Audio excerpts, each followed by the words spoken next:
سبحانك لا علم لنا إلا ما علمتنا إنك أنت العليم الحكيم.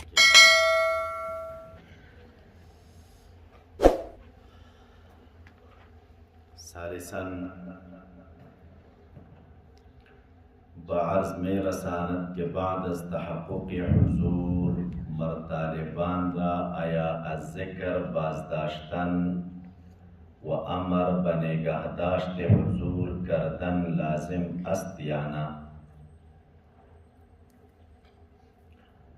سالکان ورونو اوم نمبر مکتوب شروع د مکاتیب و شریفو د امام ربانی رحمت الله تعالی علیه نه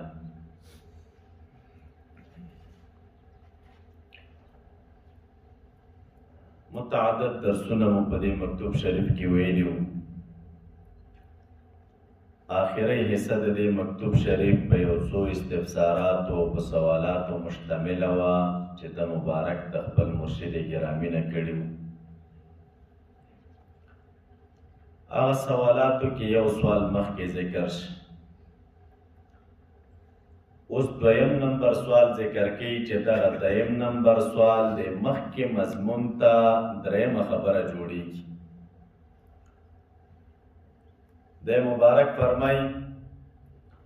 ثالثاً به عرض میں رسانت درېیمه خبره است تاسو ته عرض کول غواړم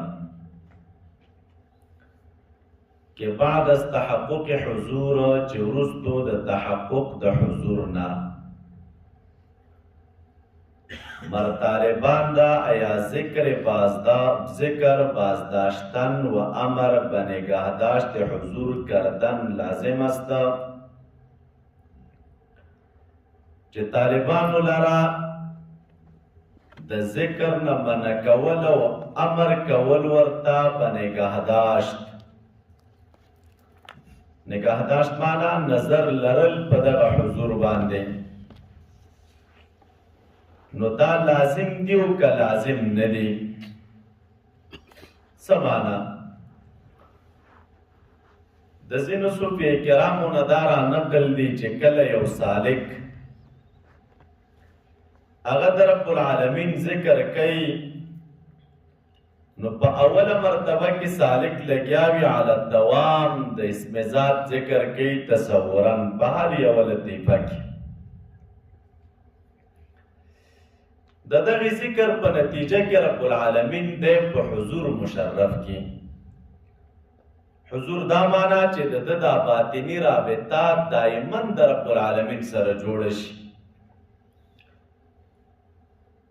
بیا د دغې حضور په دوران کې د ځینو صوفیه کرامو نه را نقل دي چې سالک به نور ذکر نه کوي بلکې دغه حضور ته به متوجه وي او د ده دا نظر به په دغه حضور باندې وي او په دغې باطني محکم رابطې باندې وي چې کومه رابطه د ده په باطن کې جوړه ده. نو دی مبارک فرمایي استفسار دی چې وروستو د دې چې سالک په حضور مشرف شي نو د سالکانو لرا دوی به د ذکر نه منع کولی شي او امر به ورته په دې کولی شي چې ستا نظر دې په دغه حضور باندې وي نو دا خبر لازم ده یا نه او که لازمه نه ده سوال دی. دا یو. دویم دیگر کدام مرتبه حضور است که در آن ذکر نگویند؟ بله د حضور په مراتبو کې بیا کومه مرتبه ده چې په هغې مرتبه کې سالکان ذکر نه کوي لیکن بعضی هستند که از اول تا آخر ذکر گفته‌اند لیکن ځینې صوفیه کرام دي چې هغوی د اول نه واخله تر آخره پورې ذکر کوي و اصلا از ذکر ممنوع نشدند او اصلا بالکل دوی د ذکر نه منع شوي نه دي و کار نزدې کې نهایت رسانیده اند او دوی دا کار نزدې د نهایت ته هغه رسولی دی. مبارک فرمای حقیقت کار چیست؟ به هر چه امر فرماینده حقیقت د معاملې څه شی دی دلته؟ هر معامله چې وي نو مبارک خپل مرشد ګرامی ته وایي په دې راته تاسو امر وکئ. تاسو ته مخکې ابتدا کې دا خبر ما کړې وه کله چې یو سالک راشي دا قاضي ثناء الله صاحب چې کومه خبره کړې تفسیري مظهري کې د دغه آیت شریف لاندې چې لا یمسه الا المطهرون نه د مسه کوي قرآن کریم لره مگر پاک خلق د دې آیت مبارک په ضمن کې هغه یو تفصیل کړی خو دا خلقو غلط رنګ ورکوي او داسې یو سوچ بیا د عوامو ته ورکوي چې ګنې صوفیه کرام خلق د قرآن کریم د تلاوت نه منع کوي صوفیه کرام خلق د قرآن کریم د تلاوت نه منع کوي صوفیه کرام د قرآن کریم د تلاوت دپاره په اول قدم کې دا ظرف او لوښې صفا کوي او د قرآن شریف ادب یو لوستونکي ته ښایي او د قرآن کریم سره د لوستونکي یو حقیقي نسبت جوړوي نو په اوله مرتبه کې چې یو سالک د لارې ته راشي نو مشایخ کرام په ده تمرکز د دې کوي چې د اسم ذات ذکر به ډېر کوي د نور عباداتو په ځای باندې د نفلونو په ځای باندې د تلاوتونو په ځای باندې ستا کار دا شو چې ته به د اسم ذات ذکر ډېر کوي دا سالک لګیا وي د اسم ذات ذکر کوي دا معنا نه چې فرایض دې ساقط شول یا واجبات دې ساقط شول یا دې سنن رواتب ساقط شو نه دا په عبادتونو ټول په خپل ځای باندې دي خو د نورو نوافلو په ځای باندې په اول قدم کې د سالک ته ترغیب د دې ورکوي چې ته د اسم ذات ذکر ډېر کوه نو دی چې دا ذکر د اسم ذات ډېر کوي یو ناڅاپه د رب العالمین د لوري په یو عظیم نعمت باندې مشرف شي چې دغه نعمت د اسم ذات د ذکر په دوام کې سالک د رب العالمین ور په برخه کوي چې هغه نعمت د دوام حضور د په باطن کې حضور را پیدا شي رابطه را پیدا شي دا سوچ د فکر د دا ټول د رب العالمین طرف ته متوجه شي د په باطن کې چې د په قلب کې یو خاصه پناه را حاصله شي او پناه تاسو ته ما ویلو چې دا عبارت ده د نسیان د ما سوی الله نه د باطن نه په دغه دوران کې د ما سوی الله ټول وځي او بیرون شي هر شی تیر شي نو چې کله د په باطن کې نسیان د ما سوی الله راغی او د په باطن کې پناه متحقق شوه او حضور را پیدا شه نو د دغه حضور په دوران کې بیا په دویم قدم کې مشایخ کرام خپل مریدانو ته وایي چې اوس تاسو د نفي اثبات ذکر ډېر کوئ په نفي اثبات کې سالک لګیا وي او دی وایي چې بس لا اله الا الله لا اله الا الله لا اله الا الله بلا اله الا الله سره لا حرف نفي ده او په دې سره د خپل باطن نه نفي د آفاق او د انفسو کوي الها آفاقي هم د خپل باطن نه نفي کوي الها انفسي هم د خپل باطن نه نفي کوي لنډه دا چې سالک په دې فکر باندې ده لکه د چې یو جارو راخستی وي او د خپل جارو د باطن ته نیولې وي او د باطن تعلق حبي او علمي چې د هر شي سره ده ما سوا د رب العالمین نه د کوشش کوي چې دغه تعلق د خپل باطن نه راقطه کړي او د په باطن کې دا تعلق او رابطه یوازې د رب العالمین سره جوړ شي نو چې کله سالک نفي اثبات ته دوام ورکړي او د دغه نفي اثبات د دغه کلمې د لا سره د خپل باطن نه پاک او انفس نفي کوي نو د دې نه خو مخکې لطیفه د نفس وه دا پنځه لطایف د عالم امر چې نو د دې خو تسبیه وشوه هر یو په یو فنا باندې مشرف شول ورپسې نفس راغی نو امام ربانی رحمت الله تعالی علیه رسول کې را بشي وای نفس دومره خبیث دی هر څومره چې هر څومره چې صالح شي نو بیا هم دی د دغه خپلو عاداتو خبیثونه نه اوړي ولې دا بد عادتونه د په دې وینه کې داسې خلط دي ګډ دي پکې تاسو ته مخکې ما ویلي ځینې صفات عارضي صفات وي عارضي صفت زر د پکې لکه شیشه د تپا د تک سپینه ده خو د هغې په مخ باندې خاوره پرته ده نو که تا کپله راواخیستله یا د لاسم په دې شیشه کش کړه نو بس بېرته پاکه شوله خلاص خو که دغه شیشه اوس دا د خیرنوالی په دې کې د بیخ نه ګډ دی دا د شیشې سره ګډ دی تنها په مخ نه دی پروت نو که ته اوس څومره قوي صابون راواخلې او قوي شوړه راواخلې او دا د شیشې مخ پې سولهیي او سولهیي خو دا پاکېږي نه ولې د اخیرنواله په دې کې د اول نه خلط دی ګډ دی پکې نو چې ګډ دی پکې نو همدقسې په دې خبیث نفس کې دا بیکاره اوصاف دا همدقسې خلط دی او ګډ دی پکې نو چې ګډ دی پکې نو ته به رالګېږې د دې تزکیه وکړې دا د اسم ذات ذکر وکړې او تصور به دې دا وي چې د دې نفس نه دا ازاله د رضایلو زه څنګه وکړم دا بیکاره خویونه تېنه څنګه لرې شي نو ته به د بیخ نه دا نفس صفا کوې نو دی خو که صفام شي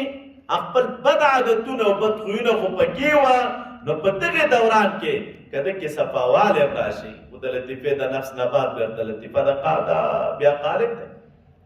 په قالب کې اور پروت دی په قالب کې هوا پرته ده قالب کې خاوره پرته ده په قالب کې اوبه دي نو دلته نفس نه که کبر او بیکاره خویونه سره لاړل هلته چې دی دا عنصر د نات د دغې نفس قایم مقام وګرځېږي دی کې کبر و نو هغې کې هم بس کبر شته که مخ په بره روان دی مزل کوي مخ په بره پروازونه کوي داسې دا د نورو عناصرو مې هم درته بیکاره صفتونه چې دی هغه ذکر کړي وه نو بیا په دغې دوران کې مشایخ کرام وایي سالکانو ته چې دوی ته اوس په کار څه شی دي په دې دوران کې مونځ اوس په کار د نوافل ډېر کړي او په دې نوافلو کې د قرآن کریم دا اوږده صورتونه دا په دې مانځه کې تلاوت کړي لنډ لنډ نه اوږده صورتونه تلاوت کړي او عام وختونو کې د قرآن کریم تلاوت وکړي او دا نوافل شروع کړي او نو په دغې توسط باندې په دې دوره کې چې د الله تعالی په دې حضور مشرف که نو په دې وخت کې مناسب عبادت د سالک دپاره بیا تلاوت د قرآن کریم دی هم بیرون د مانځه نه او هم دننه په مانځه کې دې وخت کې د انسان د باطن مناسبت د الله تعالی د کتاب سره جوړ شوی وي او دا ستا لوښی د قرآن کریم دپاره یو پاک صرف ګرځېدلی بیا د قرآن کریم د تلاوت نه لذت هم اخلي خوند هم ترېنه اخلي ستړی کېږي هم نه ورباندې لکه څنګه چې عادت شریفه د رسول اکرم صلی الله علیه وسلم چې مبارک به فرمیل چې ولې زه د الله تعالی شکرګزار بنده جوړ نه شم دا شپه ټوله شپه به ولاړو تر سبا پورې تر دې چې د مبارک قدمونه به وپړسېدل نو بیا به ویل چې ولې زه د الله تعالی شکرګزار بنده جوړ نه شم یا د صحابه کرام چې په منځونو ولاړو او د ځینو د وجود نه په مانځه کې غشی وایستلی شو او دی په دې حالت نه پوهېده چې زما د وجود نه خلکو غشی لرې کړی نو دا هغه څه دي چې په دې دوران کې دا د قرآن کریم اسرار او د قرآن کریم رموزه دا د انسان د باطن تر القا کېږي او د ده ورسره د باطن مناسبت جوړ وي نو دا هغه دویمه مرتبه ده نو خلاصه د سوال د امام رباني رحمت الله علیه دا راووتله چې د خپل مرشد ګرامی نه پوښتنه کوي چې ځینې مشایخ کرام دوی داسې وایي چې وروستو د تحقق د حضور نه چې کله حضور را پیدا شي نو سالکان د ذکر نه منع کوي او امر دوی ته په نگهداشت کوي نگهداشت دا معنی چې ستا ټول نظر باید اوس په دغې حضور باندې وي ټول تمرکز دې باید په دغې حضور باندې وي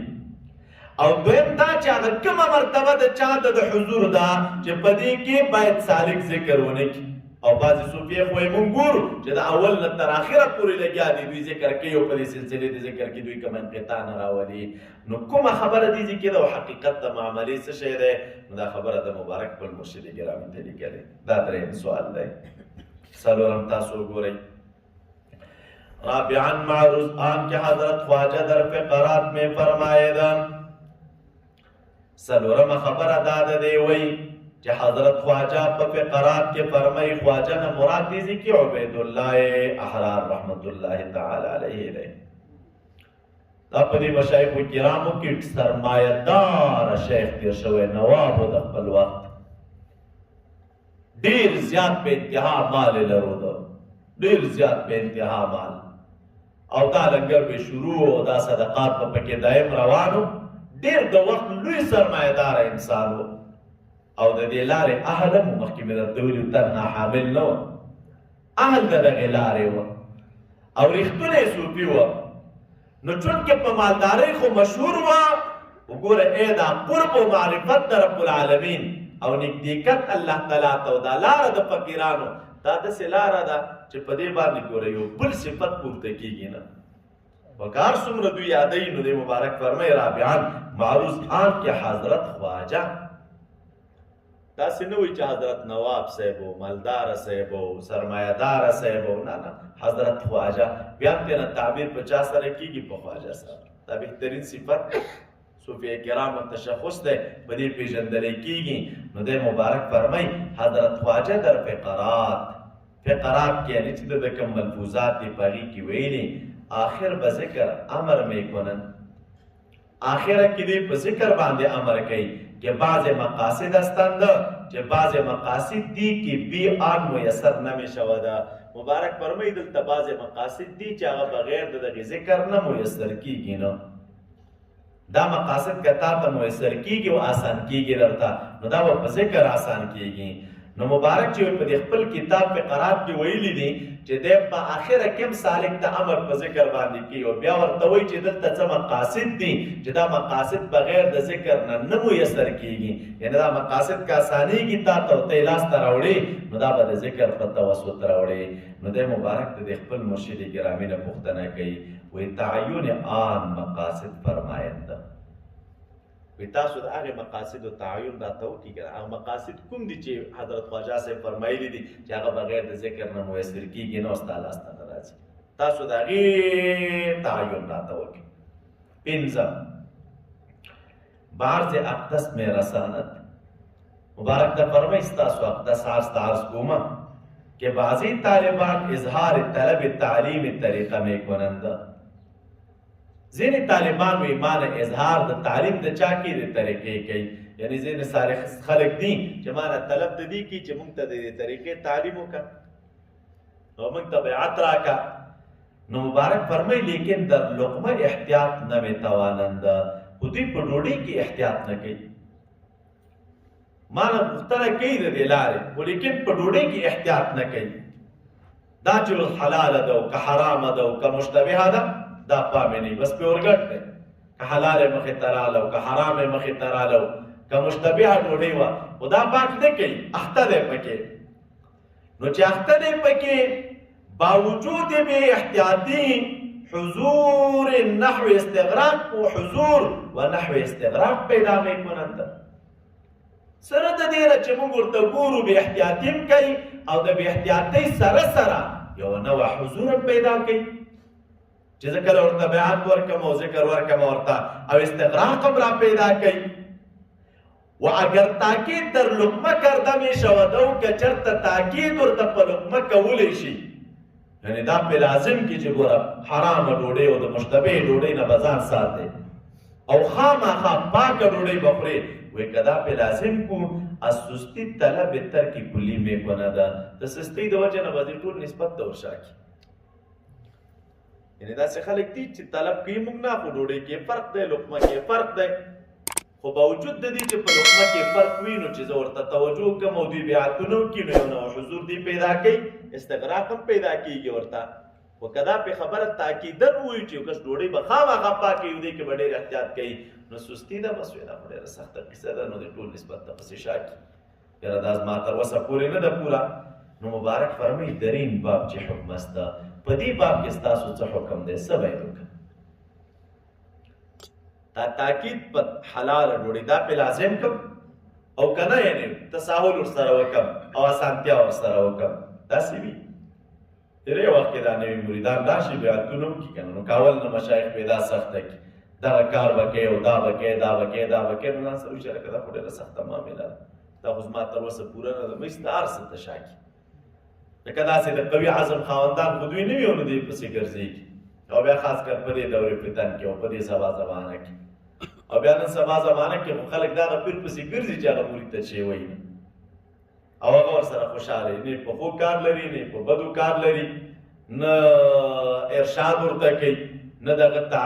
تربیت کوي نه روزنه ورکوي نه ورته د دې لارې مقاصد ښیي بس چې ټوله ورځ غلی ورته ناست دی او صرف ورته ګوري خلاص په دغسې پیر باندې چې دی دوی خوشحاله وي نو مبارک فرمایي چې حکم څه دی کې اوس ته لار راوښایه چې زه اوس ورته امر تاکید په دې طعام وکړم او که نه تساهل او چشمپوشي وکړم ورسره دا خو چونکې هغه اولنۍ خبرې وې د ولایت صغرا چې کوم د مبارک ته په دې اوله مرحله کې را پیدا وي او په هغې دور کې د عالم صغرا نه اخواته سیرونه او بیا دا کمالات دا داسې په غټه کچه باندې نه و. دا خو د مبارک بیا دا بازار را وسپړده او په دې کې چې دا کم پټ اسرار او د اسرار خلکو ته راڅرګند کړل او بیا وروستو فرمایي مبارک چې د ولایت صغرا خو پرېږده دا خو کوته کیسې دي ډېرې. خدای مبارک وایي چې زموږ معامله اصل کې دا د اقربیت نه اخواته شروع کېږي. د اقربیت نه ښکته دا معامله دوی دا نه شماري. وایي زموږ معامله د اقربیت نه اخواته نوره شروع کېږي. نو دا هغه چونکې ابتدایي خبرې وي او د خپل مرشد ګرامي ته لیکلي او استفسار ته کوي. او بیا مبارک فرمایي و بعضې دیگر هستند و بعضې نور خلک دي که مجرد اتصال به این سلسله شریفه به طریق اراده میخواهند چې صرف اتصال او پیوستوالی د دغې طریقې مبارکې سره یوازې د ارادې د لارې غواړي. د چا د لارې غواړي؟ یعنی اراده دا وي چې بس په دې لاره کې او د دې صوفیه کرامو د دې نسبت سره باید موږ متصل یو. بی آن که طلب تعلیم ذکر کننده بغیر د دې نه چې دوی طلب د تعلیم د چا وکړي، یعنی طلب هم نه کوي او تعلیم اراده هم نه لري، خو همدغسې اراده ده چې بس یو خدای دې موږ همداسې درس سره وکړو. دا چې عمرې ته لاړم هلته حاجي صاحب ډېر نیک سړی و، دا مشهور و پخوا نه دا قصه وه. نو ما ته وایي چې یاره شیخ صاحب دا صوفیان مې ډېر زیات خوښېږي او مینه مې هم درسره ده، په صوفیانو سره مو مینه ده، خو دغه شی زما د اوسه نه کېږي، خو ته مې دا نوم دغې کې ولیکه، یا ځان سره نوم ثبت کړه دا ولیکه راسره. نور زما د اوسه دغه زه ډېر لټ یم دا شیان مې د اوسه نه کېږي. نو دا هغې وخت نه داسې ووایي. بعضې خلک داسې دي چې د دې نسبت سره اتصال غواړي د ارادې له لارې چې بس یاره زه دې پکې یم او طلب نه کوي. این قسم اتصال هم مجوز است یا نه؟ دغسې اتصال او رابطه د دغې نسبت سره جواز لري او کې نه لري. او دویم اگر مجوز است طریق آن چیز ده، که مجوز وي او جواز ورکولی کېږي نو د دې رابطې طریقه څه شی ده او د داسې رابطې لاره څه شی ده؟ دا څو پوښتنې مبارک وکړلې. زیادت ګستاخی بې ادبي تمام است. مبارک فرمایي د دې نه اخواته نوره ګستاخي ده، پوره بې ادبي ده. یعنې دغه پوښتنې مې درنه وکړې او دې نه اخواته نور جرأت نه کوم او نورې پوښتنې نه کوم. نو دا پوښتنې د کړي تقریبا 5. شارحینو د مکتوبات شریف لیکلي دي چې دا اوس د مبارک د بیرته د خط رالیږلی او د دې خبرو د ورته جوابونه ورکړی شوي وي، زموږ تر مطالعې لاندې راغلي نه دي. خو د وروستو مکاتبو شریفو ته چې موږ او تاسې وګورو نو د هغې مکاتبو شریفو نه دا خبر موږ او تاسو ته رامعلومېږي، جوابونه د هغې شته. تحقیقات د مبارک په خپل هم کړي دي. د تحقیقاتو نچوړو خلاصه یې دا ده چې دغه امر او تربیت په دغه طریقه باندې او روزنه د سالک په دغې لار باندې او د دې خلکو په باره کې استفسار او تفتیش او تلاش دا بنا دی په الهام او په کشوف و صادقه او د مرشد کامل باندې. کم مرشد ته چې الله تعالی کمال ورکړی د باطني فراست ورکړی نو دی چې د خلکو حالاتو ته وګوري هغه حالتونه ورباندې رب العالمین را منکشف کوي، استعدادونه د خلکو ورباندې رب العالمین را منکشف کوي. په دې پوهېږي چې دا اهل د دې لارې دی او که دا اهل د دې لارې نه دی. نو دا معامله مفوضه ده د هغه باطني فراست ته ده او د لارې د الهام ته ده. نو که چېرته د الهام او د فراست د لارې نه دی مستحق د دغې نعمت ګڼه نو د هغې مطابق د تربیت او روزنه ورته وکړي. او که چېرته د خپل باطني فراست او د الهام د لارې دی لایق د دغې نعمت نه ګڼو نو بس پرېږدي دي په خپل ځای باندې، هغه د پورې مفوضه خبره ده. خو دا چې اوس د مبارک دی هغه جواب ورکړی او جواب د موږ او تاسو ته تفصیلا راغلی وي نو دا نه دي راغلي. خلاصه د دې ټول مکتوب شریف موږ او تاسو ته دا راووتله چې ځینې احوال غریبه ناشنا احوال چې د مبارک په دې لاره کې مشاهده کړي وو، مشاهدې وې او د مشاهدو نه بعد په آخره کې چې د استفساراتو 4 یا 5 د خپل مرشد ګرامي ته لیکلي وو او دا د خپل باطن حالات او مشاهدې د خپل مرشد ګرامي ته عرض کړې وې. اللهم صل على سيدنا محمد وآله وبارك وسلم عليه. اللهم وفقنا لما تحب وترضى من القول والفعل والعمل والنية. إلهنا أنت مقصودنا ورضواك مطلوبنا، أعطنا محبة ذاتك ومعرفة صفاتك. نسألك حبك وحب من يحبك وحب عمل مقرب إليك. اللهم وصلنا إلى انتهاء جميع مقاصد خيرنا وتب علينا إنك أنت التواب الرحيم وصلى الله تعالى على خير خلقه محمد وعلى آله وصحبه أجمعين. د داسې نورو ښکلو ویډیوګانو لپاره زموږ د الجامع دارالاحناف کابل یوټیوب چینل سبسکرایب کړئ.